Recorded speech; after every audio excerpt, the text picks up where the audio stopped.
இன்றைய நித்திய வார்த்தை 1 தெசலோனிக்கேயர் 5ஆம் அதிகாரம் 22ஆம் வசனம் சொல்கிறது, பொல்லாங்காய் தோன்றுகிற எல்லாவற்றையும் விட்டு விலகுங்கள். ஆமீன். அன்பு தேவப்பிள்ளையே, இந்த நாள் நீங்கள் செய்ய வேண்டிய காரியம் ஒன்று உண்டு. பொல்லாங்கான காரியம், தேவனுக்கு பிரியமில்லாத காரியங்கள் ஏதாவது ஒன்று இருக்குன்னா இன்னைக்கு ஒரு நாள் அது செய்யாமல் இருந்து பாருங்க.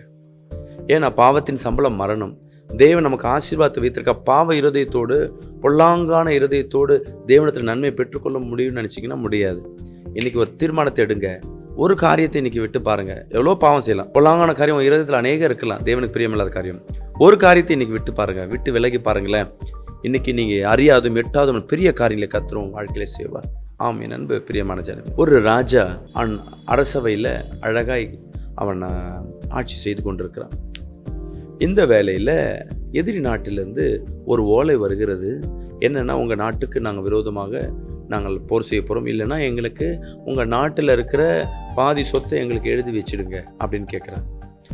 இவங்க நல்லா ஆட்சி செய்கிறாங்க. இந்த லெட்டரை பார்த்தோன்னே இந்த ராஜா மனம் உடையிறாரு. நான் யாருக்கு தீங்கு விளைக்கலையே, ஏன் இந்த மாதிரி இருக்காங்க, பொல்லாங்க எண்ணத்தோடு வராங்களேன்ட்டு இவர் என்ன பண்ணுறாங்க, அரசவை கூப்பிட்றாரு. அதில் இருக்கிற மந்திரிகள் தளபதிலாம் சொல்கிறாங்க, நம்ம போகிற செய்யலாம், ரெடியாக இருக்கலான்னு. ஒருத்தர் என்ன சொல்கிறான், ராஜா நீங்கள் என்ன பண்ணுங்க, கவலைப்படாதீங்க, நம்ம போர் செய்வதற்கு முன்பாக நான் வேணா போய் அந்த ராஜா கிட்ட போய் பேசிட்டு வரட்டுமா அப்படின்றார். இவர் நான் சொன்னார், சரி நீ போய் பேசிட்டு வாப்பா அப்படின்னு.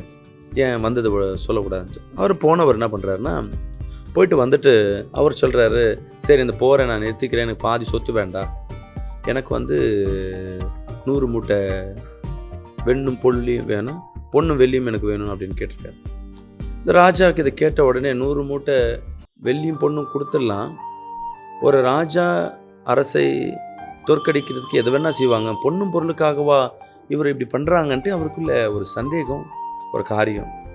சரி, இன்னொருத்தர் சொல்கிறாங்க, தளபதி சொல்கிறார், இல்லை ராஜா பொண்ணும் பொருளி அவன் கேட்டு அவனுக்கு அடிமையாக இருக்கலாம், அடுத்தது வேறு எதாவது கேட்பான், அவனை அப்போ இந்த ஆள் சொல்கிறார், இல்லை அவங்க தான் பணம் கேட்டால் விட்டுறேன்றாங்களே அப்படின்ட்டு. இவர் நான் போருக்கெல்லாம் ஆயத்தமாக வராங்க தளபதிலாம். ராஜாவுக்கு மன கஷ்டம். ஏன் ஒரு ராஜா இப்படிலாம் தன் தகுதியை மீறுறாருன்ட்டு என்ன பண்ணுறாரு, இரவோடு இரவா அந்த நாட்டுக்கு போகிறாரு. அந்த நாட்டுக்கு போய் அந்த நாட்டுக்கு வாசலில் போயிட்டு அந்த நாட்டு மக்கள்கிட்ட கேட்குறாரு. அந்த நாட்டு மக்கள் சொல்கிறாங்க, எங்கள் ராஜா நல்ல தங்கமானவர், வல்லவர் அப்படின்னு அவங்க ராஜாவை குறித்து நல்ல பேராக சொல்கிறாங்க. இவருக்கு என்ன இது, இவர் ராஜா பற்றி இவ்வளோ சொல்கிறாங்க, ஆனால் ஏன் பொண்ணு பொருளுக்காக இவர் ஆசைப்படுறாரு அப்படின்ட்டு என்ன பண்ணுறாரு, அரசனைக்கே போயிட்டார். ராஜா கிட்டே போகிறாரு.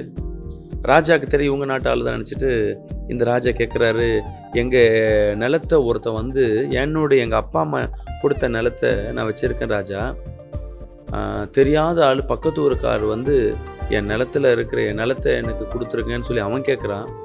அப்படி கொடுக்கலன்னா நீ எனக்கு என்ன பண்ணு, உன் அறுவடையில் பாதி எனக்கு கொடுன்னு கேட்குறான். நான் கொடுக்கட்டுமா, இல்லை அவனிடத்துல போராடவா, இல்லை நிலத்தை கொடுக்குவா, என்ன பண்ணுறதுன்னு 3 வழியை கேட்க முடியும். முதல் வழி, போராடணுமா, இல்லை அந்த நான் விளைச்சலில் பாதி கொடுக்கணுமா, இது ரெண்டுத்தில் ஏதாவது ஒரு வழி சொல்லுங்கள், இல்லைன்னா முழு நிலத்தை அவனுக்கு கொடுக்கணுமா, நீங்கள் சொல்லுங்கள் ராஜான்னு கேட்கும்போது ராஜாவுக்கு கோவம் வருது. எப்படி ஓன இடத்த அவன் கேட்குறான், அவன் சொந்தம் இல்லை பந்தம் இல்லைன்ற அவன் எப்படி கேட்குறான். உடனே என்ன பண்ணுங்க, அவன் யாருன்னு சொல்லு, நான் அவனை என்ன பண்ணுறேன், அவனை சிறைப்பிடிக்கிறேன்னு சொல்லிட்டு சொல்லும்பொழுது ராஜா கிட்ட சொல்கிறாரு, ராஜா இந்த மாதிரி சம்பவம், நானும் எதிர்நாட்டு ராஜா தான், நீங்கள் போர் செய்யணும்னு நினச்சிங்களா, அது நான் தான் சொல்லணும். அவர் சொல்ல, நான் உங்களை போர் செய்ய நான் தோணவே இல்லையான்னு. அப்படிங்களா, இல்லை இந்த மாதிரி ஓலையை காட்டினோடனே இது நான் எழுதவே இல்லையே அப்படின்னோடனையும், இல்லை இந்த மாதிரி எழுதின மாதிரி நான் எனக்கு தெரிஞ்ச எங்கள் சபையில் இருக்கிற ஒரு மந்திரி அனுப்பிச்சி வச்சு அந்த மந்திரி மாதிரி சொன்னார், என்னை யாரும் மீட் பண்ணல என்னோடனையும். அப்போ தான் அந்த ராஜாவுக்கு தெரிஞ்சு தந்திரமான காரியங்களை செய்கிறாங்க. இவருக்கு அந்த பணம் பொண்ணு வெளிவேறதுக்காக போரை செய்யணும்னு சொல்லிட்டு ராஜா நம்பிக்கையாக இருக்கிறவரை பார்த்து ஏமாற்ற ஆரம்பித்தார். ராஜாவுக்கு கஷ்டமாக இருந்தது. ராஜா வந்தார், ஸ்ட்ரைட்டாக வந்தார். வந்துட்டு இவனை கூப்பிட்டு என்ன பண்ணுறாரு, இந்த மாதிரி அந்த நாட்டுக்கு போனேன், ராஜாவை பார்த்தேன். ராஜா என்ன சொன்னார், இந்த மாதிரி சம்பவம் இல்லைன்னு அவள் அழுவ ஆரம்பிச்சிட்டார்.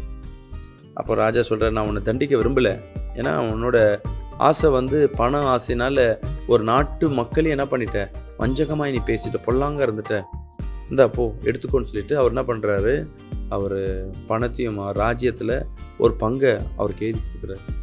கொடுத்தோடனே அவர் என்ன பண்ணிட்டார், மனம் நொந்த ஆரம்பித்தார். ராஜாவை நம்ம மன்னிச்சிருங்கன்னு சொல்லிட்டு ராஜ சமூகத்தில் வந்து காத்திருந்தார்.